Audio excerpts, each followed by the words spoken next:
The special thing about Leo is it is about a conversation between people, and it's an amazing coordination of 12 puppeteers.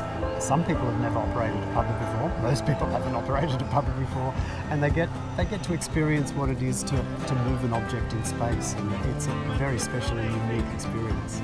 String Symphony is about connection, the connection between the people bringing him to life. In a time when people may feel quite isolated themselves, this provides an opportunity for them to have a tangible connection with other people.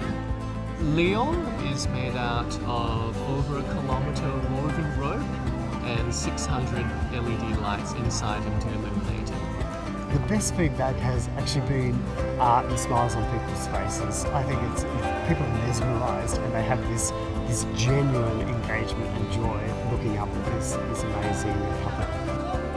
At the heart of all spare parts work is about emotionally engaging with an audience, getting an audience to feel something, not just think about something or listen to words. It's about a visual experience that moves them and hopefully moves them to a new understanding of ourselves and the place we live in.